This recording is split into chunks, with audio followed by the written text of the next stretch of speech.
Today we'll be reading Judges 19 through 21. In those days, Israel had no king.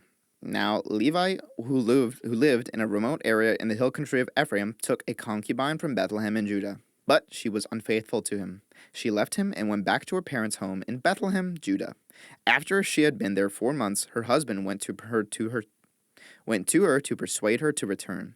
He had with him his servant and 2 donkeys. She took him into her parents' home, and when her father saw him, he gladly welcomed him. His father-in-law, the woman's father, prevailed on him to stay, so he remained with him 3 days, eating and drinking and sleeping there. On the 4th day, they got up early, and he prepared to leave. But the woman's father said to his son-in-law, "Refresh yourself with something to eat, then you can go." So the 2 of them sat down to eat and drink together. Afterward, the woman's father said, "Please stay tonight and enjoy yourself." And when the man got up to go, his father-in-law persuaded him. So he stayed there that night. On the morning of the 5th day, when he rose to go, the woman's father said, "Refresh yourself. Wait till afternoon." So the 2 of them ate together. Then when the man, with his concubine and his servant, got up to leave, his father-in-law, the woman's father, said, "Now look, it's almost evening. Spend the night here. The day is nearly over. Stay and enjoy yourself. Early tomorrow morning you can get up and be on your way home." But, unwilling to stay another night, the man left and went toward Jebus, that is, Jerusalem, with his 2 saddled donkeys and his concubine. When they were near Jebus and the day was almost gone, the servant said to his master, "Come, let's stop at the city of the Jebusites and spend the night." His master replied, "No, we won't go into any city whose people are not Israelites. We will go on to Gibeah." He added, "Come, let's try to reach Gibeah or Ramah and spend the night in one of those places." So they went on, and the sun set as they neared Gibeah in Benjamin. There they stopped to spend the night. They went and sat in the city square, but no one took them in for the night. That evening an old man from the hill country of Ephraim, who was living in Gibeah, the inhabitants of the place were Benjamites, came in from his work in the fields. When he looked and saw the traveler in the city square, the old man asked, "Where are you going? Where did you come from?" He answered, "We are on our way from Bethlehem in Judah to a remote area in the hill country of Ephraim where I live. I have been to Bethlehem in Judah, and now am going to the house of the Lord. No one has taken me in for the night. We have both straw and fodder for our donkeys and bread and wine for ourselves, your servants. Me, the woman, and the young man with us. We don't need anything." "You are welcome at my house," the old man said. "Let me supply whatever you need. Only don't spend the night in the square." So he took him into his house and fed his donkeys. After they had washed their feet, they had something to eat and drink. While they were enjoying themselves, some of the wicked men of the city surrounded the house, pounding on the door. They shouted to the old man who owned the house, "Bring out the man who came to your house so we can have sex with him." The owner of the house went outside and said to them, "No, my friends, don't be so vile. Since this man is my guest, don't do this outrageous thing. Look, here's my virgin daughter and his concubine. I will bring them out to you now, and you can use them and do to them whatever you wish. But as for this man, don't do such an outrageous thing." But the men would not listen to him. So the man took his concubine and sent her outside to them, and they raped her and abused her throughout the night, and at dawn they let her go. At daybreak, the woman went back to the house where her master was staying, fell down at the door, and lay there until daylight. When her master got up in the morning and opened the door of the house and stepped out to continue on his way, there lay his concubine, fallen in the doorway of the house, with her hands on the threshold. He said to her, "Get up, let's go." But there was no answer. Then the man put her on his donkey and set out for home. When he reached home, he took a knife and cut up his concubine, limb by limb, into 12 parts and sent them into all the areas of Israel. Everyone who saw it was saying to one another, "Such a thing has never been seen or done, not since the day the Israelites came up out of Egypt. Just imagine. We must do something. So speak up." Then all Israel from Dan to Beersheba and from the land of Gilead came together as one, and assembled before the Lord in Mizpah. The leaders of all the people of the tribes of Israel took their places in the assembly of God's people, 400,000 men armed with swords. The Benjamites heard that the Israelites had gone up to Mizpah. Then the Israelites said, "Tell us how this awful thing happened." So the Levite, the husband of the murdered woman, said, "I and my concubine came to Gibeah in Benjamin to spend the night. During the night, the men of Gibeah came after me and surrounded the house, intending to kill me. They raped my concubine, and she died. I took my concubine, cut her into pieces, and sent one piece to each region of Israel's inheritance, because they committed this lewd and outrageous act in Israel. Now, all you Israelites, speak up and tell me what you have decided to do." All the men rose up together at once, as one, saying, "None of us will go home, not one of us will return to his house. But now this is what we'll do to Gibeah. We'll go up against it in the order decided by casting lots. We'll take men out of every 100 from all the tribes of Israel, and 100 from 1,000, and 1,000 from 10,000, to get provisions for the army. Then, when the army arrives at Gibeah in Benjamin, it can give them what they deserve for this outrageous act done in Israel." So all the Israelites got together and united as one against the city. The tribes of Israel sent messengers throughout the tribe of Benjamin, saying, "What about this awful crime that was committed among you? Now turn those wicked men of Gibeah over to us, so that we may put them to death and purge the evil from Israel." But the Benjamites would not listen to their fellow Israelites. From their towns they came together at Gibeah to fight against the Israelites. At once the Benjamites mobilized 26,000 swordsmen from their towns, in addition to 700 able young men from those living in Gibeah. Among all these soldiers there were 700 select troops who were left-handed, each of whom could sling a stone at a hair and not miss. Israel, apart from Benjamin, mustered 400,000 swordsmen, all of them fit for battle. The Israelites went up to Bethel and inquired of God. They said, "Who of us is to go up first to fight against the Benjamites?" The Lord replied, "Judah shall go first." The next morning the Israelites got up and pitched camp near Gibeah. The Israelites went out to fight the Benjamites and took up battle positions against them at Gibeah. The Benjamites came out of Gibeah and cut down 22,000 Israelites on the battlefield that day. But the Israelites encouraged one another and again took up their positions where they had stationed themselves the first day.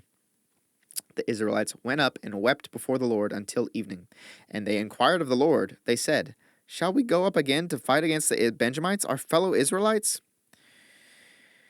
The Lord answered, "Go up against them." Then the Israelites drew near to Benjamin the second day. This time, when the Benjamites came out from Gibeah to oppose them, they cut down another 18,000 Israelites, all of them armed with swords. Then all the Israelites, the whole army, went up to Bethel, and there they sat weeping before the Lord. They fasted that day until evening, and presented burnt offerings and fellowship offerings to the Lord. And the Israelites inquired of the Lord. In those days the ark of the covenant of God was there, with Phinehas, son of Eleazar, the son of Aaron, ministering before it. They asked, "Shall we go up again to fight against the Benjamites, our fellow Israelites, or not?" The Lord responded, "Go, for tomorrow I will give them into your hands." Then Israel set an ambush around Gibeah. They went up against the Benjamites on the third day and took up positions against Gibeah as they had done before. The Benjamites came out to meet them, and they were drawn away from the city. They began to inflict casualties on the Israelites as before, so that about 30 men fell in the open field and on the roads, the one leading to Bethel and the other to Gibeah. While the Benjamites were saying, "We are defeating them as before," the Israelites were saying, "Let's retreat and draw them away from the city to the roads." All the men of Israel moved from their places and took up positions at Baal Tamar, and the Israelites' ambush charged out of its place on the west of Gibeah. Then 10,000 of Israel's able young men made a frontal attack on Gibeah. The fighting was so heavy that the Benjamites did not realize how near disaster was. The Lord defeated Benjamin before Israel, and on that day the Israelites struck down 25,100 Benjamites, all armed with swords. Then the Benjamites saw that they were beaten. Now the men of Israel had given way before Benjamin, because they relied on the ambush they had set near Gibeah. Those who had been in ambush made a sudden dash into Gibeah, spread out, and put the whole city to the sword. The Israelites had arranged with the ambush that they should send up a great cloud of smoke from the city, and then the Israelites would counterattack. The Benjamites had begun to inflict casualties on the Israelites, about 30, and they said, "We are defeating them as in the first battle." When the column of smoke began to rise from the city, the Benjamites turned and saw the whole city going up in smoke. Then the Israelites counterattacked, and the Benjamites were terrified, because they realized that disaster had come on them. So they fled before the Israelites in the direction of the wilderness, but they could not escape the battle. And the Israelites who had came out of the towns cut them down there. They surrounded the Benjamites, chased them, and easily overran them in the vicinity of Gibeah on the east. 18,000 Benjamites fell, all of them valiant fighters. As they turned and fled toward the wilderness to the rock of Rimmon, the Israelites cut down 5,000 men along the roads. They kept pressing after the Benjamites as far as Gidom and struck down 2,000 more. On that day, 25,000 Benjamite swordsmen fell, all of them valiant fighters, but 600 of them turned and fled into the wilderness to the rock of Rimmon, where they stayed 4 months. The men of Israel went back to Benjamin and put all the towns to the sword, including the animals and everything else they found. All the towns they came across, they set on fire. The men of Israel had taken an oath at Mizpah. Not one of us will give his daughter in marriage to a Benjamite. The people went to Bethel, where they sat before God until evening, raising their voices and weeping bitterly. Lord, God of Israel, they cried, why has this happened to Israel? Why should one tribe be missing from Israel today? Early the next day, the people built an altar and presented burnt offerings and fellowship offerings. Then the Israelites asked, who from all the tribes of Israel has failed to assemble before the Lord? For they had taken a solemn oath that anyone who failed to assemble before the Lord at Mizpah was to be put to death. Now the Israelites grieved for the tribe of Benjamin, their fellow Israelites. Today, one tribe is cut off from Israel, they said. How can we provide wives for those who are left, since we have taken an oath by the Lord not to give them any of our daughters in marriage? Then they asked, which one of the tribes of Israel failed to assemble before the Lord at Mizpah? They discovered that no one from Jabesh-Gilead had come to the camp for the assembly. When they counted the people, they found that none of the people of Jabesh-Gilead were there.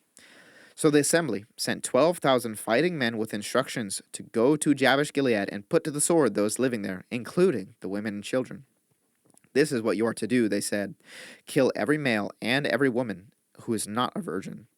They found among the people living in Jabesh-Gilead 400 young women who had never slept with a man, and they took them to the camp at Shiloh in Canaan. Then the whole assembly sent an offer of peace to the Benjamites at the rock of Rimmon.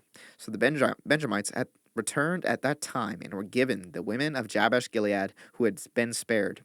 But there were not enough for all of them. The people grieved for Benjamin because the Lord had made a gap in the tribes of Israel. And the elders of the assembly said, with the women of Benjamin destroyed, how shall we provide wives for the men who are left? The Benjamite survivors must have heirs, they said, so that a tribe of Israel will not be wiped out. We can't give them our daughters as wives, since we Israelites have taken this oath. Cursed be anyone who gives a wife to a Benjamite. But look, there is the annual festival of the Lord in Shiloh, which lies north of Bethel, east of the road that goes from Bethel to Shechem, and south of Lebanah. So they instructed the Benjamites, saying, go and hide in the vineyards and watch. When the young women of Shiloh come out to join in the dancing, rush from the vineyards, and each of you seize one of them to be your wife. Then return to the land of Benjamin. When their fathers or brothers complain to us, we will say to them, do us the favor of helping them, because we did not get wives for them during the war. You will not be guilty of breaking your oath because you did not give your daughters to them. So that is what the Benjamites did. While the young women were dancing, each man caught one and carried her off to be his wife. Then they returned to their inheritance and rebuilt the towns and settled in them. At that time, the Israelites left that place and went home to their tribes and clans, each to his own inheritance. In those days, Israel had no king. Everyone did as they saw fit.